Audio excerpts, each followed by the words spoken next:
Welcome back, everybody, to the Renaissance Tourism Podcast. I'm your host, Jonathan Riley.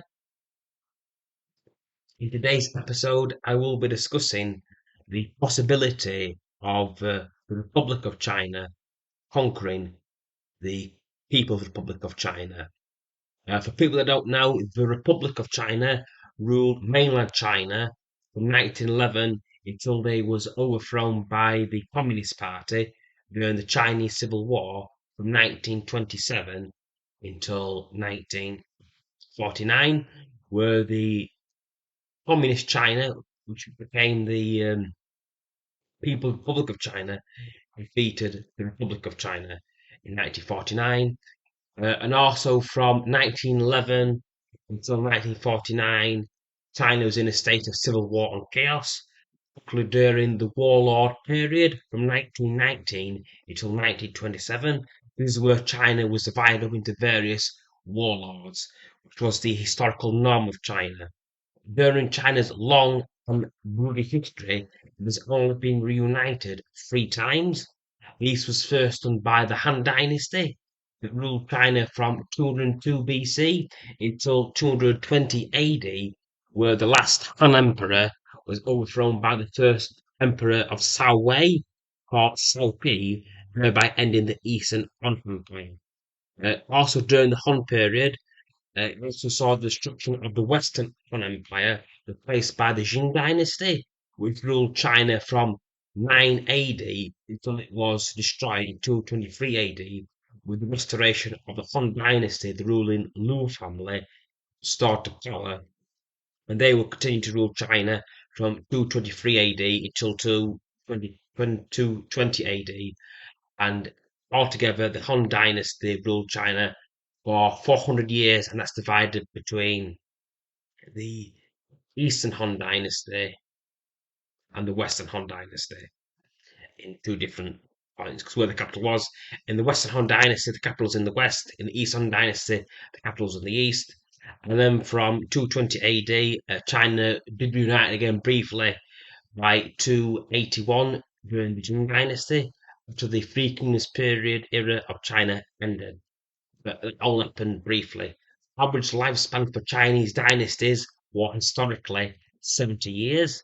And the next time China was properly united was by the Tang Dynasty from 618 AD till 907 AD.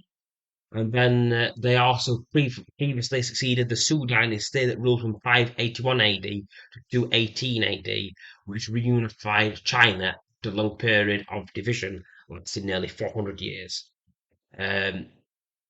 Also during the Tang Dynasty, there was also the brief Zhao Dynasty that ruled for 15 years from 690 AD until 705 AD. And this was the first Chinese empress to actually rule China, Wu Zhanqi. Her rule was brief, but then the Tang Dynasty came into power. That was another period of interregnum. And finally, the final great Chinese dynasty would be the Ming Dynasty, sometimes called Great Ming. They ruled from 1368 AD to 1645 AD. The Ming Dynasty also overthrew the Mongol-led Yuan Dynasty, which ruled China from 1271 AD to 1368 AD.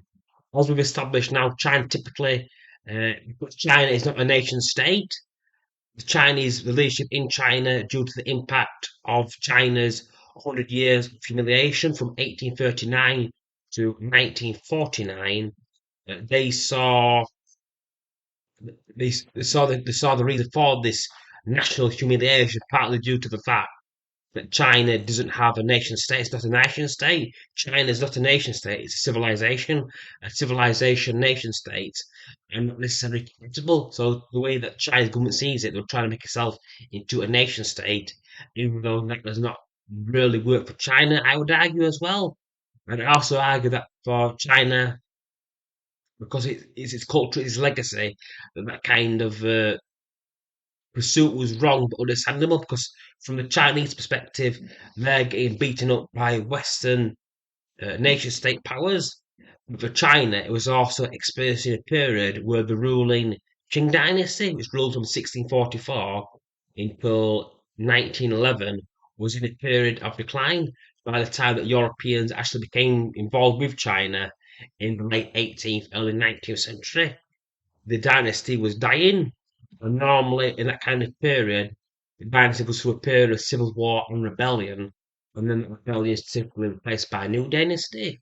But due to the influence of foreign ideologies, China didn't go through this process. It usually goes through a process of a long period of stability, followed by a long period of turmoil and reunification within China.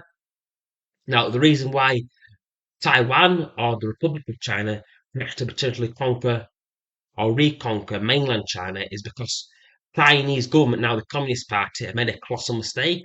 Now it handles its population due to the one-child policy, which means that China, they have around about 39 million, 39.4 million people, and those people are women that are not being born. Because China looking 39.4 million Chinese women, according to the BBC. And also, according to some ratios, for every 104.61 male Chinese person, there's only like 100 women, so there's a woman shortage as well throughout the nation. Also, the one child policy of 1980, this meant that people started having girls over boys, they only had one child.